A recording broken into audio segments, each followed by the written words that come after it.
Assalamualaikum warahmatullahi wabarakatuh. Perkenalkan, nama saya Silmiani dengan NPM 2013-02-4018. Baiklah, pada pertemuan kali ini kita akan membahas mengenai sistem ekskresi pada manusia. Sistem ekskresi pada manusia, kita akan membahas mengenai apa itu sistem ekskresi, alat-alat sistem ekskresi, dan juga gangguan-gangguan pada alat-alat sistem ekskresi. Pada tubuh manusia terjadi pengeluaran zat. Proses pengeluaran zat tersebut dibedakan menjadi 3. Yang pertama ada defekasi. Defekasi yaitu proses pengeluaran sisa-sisa pencernaan berupa tinja atau feses yang dikeluarkan melalui anus. Yang kedua ada sekresi, yaitu proses pengeluaran getah oleh kelenjar yang berguna bagi tubuh, umumnya mengandung enzim atau hormon. Yang ketiga ada ekskresi, yaitu proses pengeluaran sisa metabolisme yang sudah tidak berguna lagi bagi tubuh kita. Sisa metabolisme tersebut disebut dengan ekskret, yang dapat berupa air yang mengandung garam-garam mineral dan juga pigmen empedu. Ekskret dikeluarkan oleh organ tubuh seperti ginjal, hati, kulit, dan juga paru-paru. Adapun alat-alat ekskresi pada manusia, yang pertama ada ginjal. Ginjal ini mengekskresikan urin. Yang kedua ada hati yang mengekskresikan cairan empedu. Yang ketiga ada kulit yang mengekskresikan keringat. Yang keempat ada paru-paru yang mengekskresikan CO2 dan juga uap air. Ginjal atau ren. Yang pertama ada struktur ginjal. Ginjal merupakan alat ekskresi yang utama. Bentuknya seperti biji kacang buncis berwarna merah coklat, panjangnya 10-15 cm, beratnya sekitar 200 gram. Jumlahnya sepasang, terletak di dekat tulang-tulang pinggang. Ginjal kanan ukurannya lebih kecil dan letaknya lebih rendah daripada ginjal kiri, karena terdesak oleh hati atau hepar. Adapun bagian-bagian pada ginjal, yang pertama itu ada kulit ginjal atau yang disebut dengan korteks, yang kedua ada sumsum ginjal atau medula, yang ketiga ada rongga ginjal atau pelvis renalis. Pada gambar di samping menunjukkan letak dari kulit ginjal, sumsum ginjal, dan juga rongga ginjal, serta gambar di sebelahnya menjelaskan mengenai letak ginjal, yaitu ginjal sebelah kiri dan juga ginjal sebelah kanan. Ginjal terdiri atas kulit ginjal atau yang disebut dengan korteks. Kulit ginjal terdapat glomerulus dan sympaybromen yang membentuk kesatuan yang disebut dengan badan Malpighi. Dalam badan Malpighi terdapat nefron. Nah, nefron ini adalah satuan struktural dan juga fungsional ginjal. Tiap ginjal tersusun oleh kira-kira 1 juta nefron. Yang kedua ada sumsum ginjal atau medula. Sumsum ginjal berupa badan-badan yang terbentuk kerucut dan banyak mengandung saluran yang mengumpulkan urin yang disebut dengan tubulus contortus. Yang ketiga ada rongga ginjal atau pelvis. Pelvis ini bermuara saluran pengumpul yang berfungsi sebagai penampung urin sementara sebelum dikeluarkan melalui ureter. Setelah itu, urin dikeluarkan dari saluran ureter menuju vesika urinaria atau kandung kemih. Dari kandung kemih, urin dikumpulkan sebelum keluar tubuh melalui saluran uretra. Pada gambar berikut, terdapat letak-letak dari tubulus collectivus, kapiler, lengkung Henle, vena renalis, glomerulus, sympaybromen, arteri renalis, tubulus contortus proximal, dan juga tubulus contortus distal. Proses pembentukan urin, yang pertama, darah yang membawa sisa-sisa metabolisme protein akan masuk ke ginjal melalui pembuluh darah menuju ke glomerulus. Yang kedua, di dalam glomerulus, zat-zat yang bermolekul kecil dalam darah disaring seperti air, garam, amonia, urea, dan juga gula. Zat-zat tersebut disebut dengan filtra glomerulus. Lalu diteruskan ke tubulus proksimal. Yang ketiga, di dalam tubulus proksimal terjadi penyerapan kembali terhadap zat-zat yang masih diperlukan, yaitu air, garam, dan gula. Zat-zat lain yang tidak diserap atau tidak dapat diserap akan menjadi urin primer. Yang keempat, urin primer masuk ke dalam tubulus distal dan akan terjadi augmentasi, yaitu penambahan zat-zat yang tidak diperlukan ke dalam urin primer sehingga menjadi urin sekunder. Urin sekunder inilah urin yang sesungguhnya. Yang kelima, ada urin sekunder ditampung di tubulus collecta, kemudian diteruskan ke ureter, dan ditampung kembali di kantung kemih. Akhirnya dikeluarkan dari tubuh melalui uretra. Selanjutnya ada fungsi ginjal.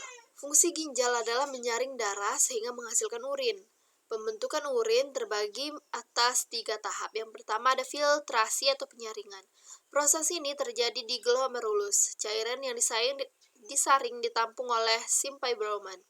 Cairan tersebut mengandung urea, glukosa, air, ion-ion anorganik seperti natrium, kalium, kalsium, dan klor. Darah dan protein tetap tinggal di dalam kapiler darah karena tidak dapat menembus pori-pori glomerulus. Cairan yang tertampung di simpai-Bowman disebut dengan urin primer. Setiap hari darah disaring sampai 170 liter. Yang kedua ada reabsorpsi atau penyaringan kembali. Proses ini terjadi di tubulus contortus proximal. Di sini terjadi penyerapan kembali zat-zat yang masih diperlukan tubuh seperti glukosa, air, asam amino, dan ion-ion anorganik. Sedangkan urea hanya sedikit diserap kembali. Cairan yang dihasilkan dari proses reabsorpsi disebut dengan urin sekunder. Selanjutnya ada fungsi dari ginjal. Fungsi dari ginjal yang ketiga yaitu augmentasi atau pengumpulan. Proses ini terjadi di tubulus contortus distal dan di saluran pengumpul. Di bagian ini terjadi pengumpulan cairan dari proses sebelumnya dan masih terjadi penyerapan ion natrium, klor, dan urea. Cairan yang dihasilkan sudah berupa urin sebenarnya. Lalu dialirkan di rongga ginjal, kemudian lewat ureter dialirkan dan dikumpulkan lagi ke kandung kemih. Akhirnya dikeluarkan dari tubuh melalui uretra. Proses pengeluaran urin ini terjadi karena adanya tekanan di dalam kandung kemih yang disebabkan oleh pengaruh saraf dan adanya kontraksi otot perut sehingga organ-organ lain yang menekan kandung kemih. Setiap hari, urin yang dikeluarkan dari tubuh sekitar 1-2 liter tergantung dari jumlah cairan yang masuk. Urin yang normal berwarna bening orange pucat tanpa endapan, baunya tajam dan sedikit asam yaitu pH 6. Berikutnya ada kulit. Kulit yaitu lapisan jaringan yang terdapat di permukaan tubuh. Pada permukaan kulit ini terdapat kelenjar keringat yang mengekskresikan zat-zat sisa berupa keringat yang dikeluarkan lewat pori-pori kulit. Keringat tersusun dari air dan garam-garam mineral, terutama garam dapur NaCl dari hasil metabolisme protein. Adapun bagian-bagian kulit yaitu yang pertama ada kulit ari atau epidermis, yang kedua kulit jangat atau dermis, dan yang ketiga ada jaringan ikat bawah kulit. Yang pertama ada kulit ari. Kulit ari adalah kulit yang paling luar dan sangat tipis. Kulit ari ini terdiri atas lapisan tanduk, lapisan mati, mudah mengelupas, sel tidak memiliki inti, mengandung zat keratin, tidak terdapat pembuluh darah dan saraf. Lapisan malpighi kulit ari berada di bawah lapisan kulit tanduk. Sel hidup yang selalu membelah diri, terdapat pembuluh kapiler, mengandung pigmen keratin dan melanin. Yang kedua, kulit jangat merupakan lapisan kedua dari kulit. Pada lapisan ini terdapat pembuluh kapiler, kelenjar keringat, kelenjar minyak, kantong rambut, kumpulan saraf rasa nyeri, rasa panas, rasa dingin, dan juga saraf sentuhan. Yang ketiga ada jaringan ikat bawah kulit yang berada di bawah dermis. Pada lapisan ini banyak terdapat lemak, berfungsi untuk melindungi tubuh terhadap benturan, menahan panas tubuh, dan sebagai sumber energi cadangan. Adapun fungsi dari kulit, yang pertama sebagai alat pengeluaran zat sisa metabolisme berupa keringat, sebagai pengatur suhu tubuh, tempat pembentukan vitamin D dari provitamin D dengan bantuan sinar ultraviolet matahari pada waktu pagi hari. Yang keempat ada tempat penyimpanan kelebihan lemak. Yang kelima sebagai pelindung tubuh dari gangguan fisik atau tekanan, gangguan yang bersifat kimia, gangguan yang bersifat biologis seperti serang bakteri dan jamur. Menjaga tubuh agar tidak kehilangan banyak air serta melindungi tubuh dari sinar ultraviolet. Yang keenam sebagai indera peraba, karena pada lapisan dermis terdapat kumpulan saraf yang bisa menangkap rangsangan berupa suhu, nyeri, dan juga tekanan.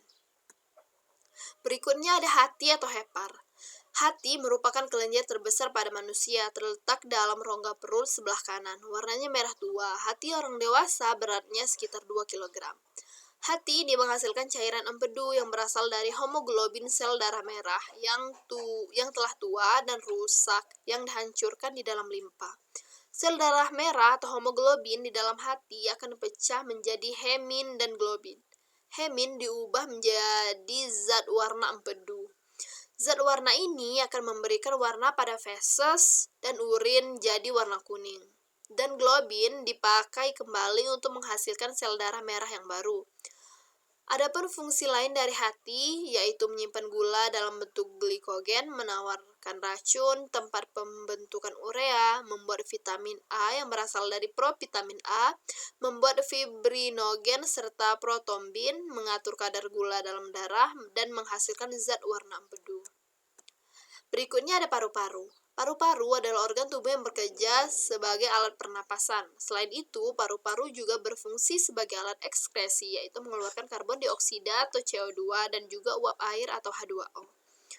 Paru-paru terletak di dalam rongga dada dan bagian bawahnya menempel pada diafragma. Ketika bernafas, kita mengambil oksigen atau O2 dari udara dan mengeluarkan CO2 atau H2O. CO2 dan H2O yang dikeluarkan merupakan hasil dari sisa metabolisme di jaringan, lalu diangkut oleh darah ke paru-paru untuk dibuang dengan cara difusi di alveolus.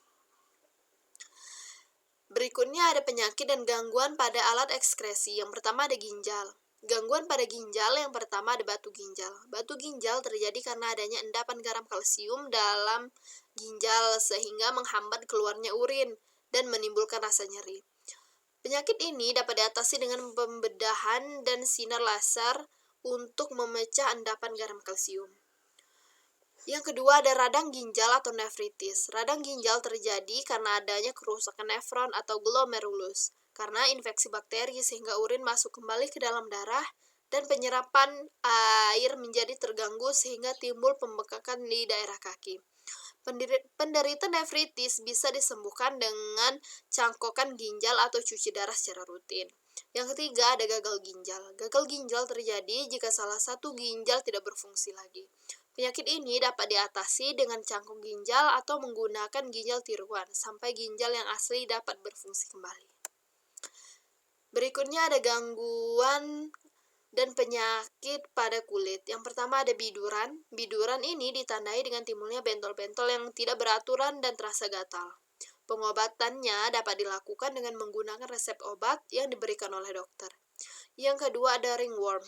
Ringworm adalah sejenis jamur yang menginfeksi kulit. Infeksi ini ditandai dengan timbulnya bercak lingkaran di kulit. Pencegahan penyakit ini dilakukan dengan menjaga agar kulit tetap kering dan tidak lembab. Pengobatannya dilakukan dengan mengkonsumsi obat anti jamur.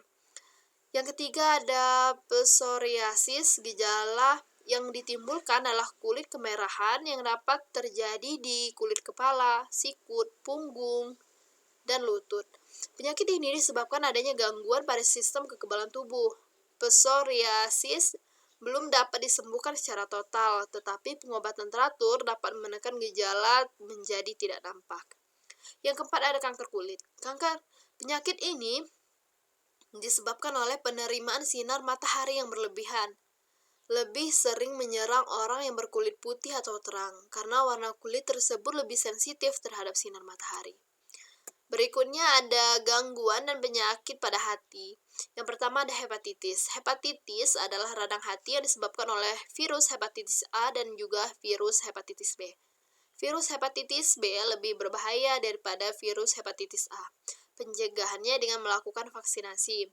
Yang kedua ada penyakit kuning. Penyakit kuning ini disebabkan oleh tersumbatnya saluran empedu yang mengakibatkan cairan empedu tidak dapat dialirkan ke dalam usus 12 jari, sehingga masuk ke dalam darah dan darah menjadi warna kuning.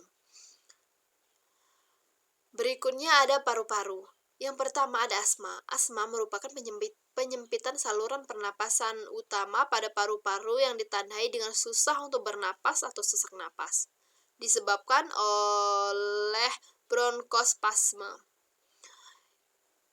Yang kedua ada tuberkulosis atau TBC yang disebabkan oleh bakteri yang menyerang paru-paru sehingga pada bagian dalam alveolus terdapat bintil-bintil dapat menyebabkan kematian. Yang ketiga ada pneumonia.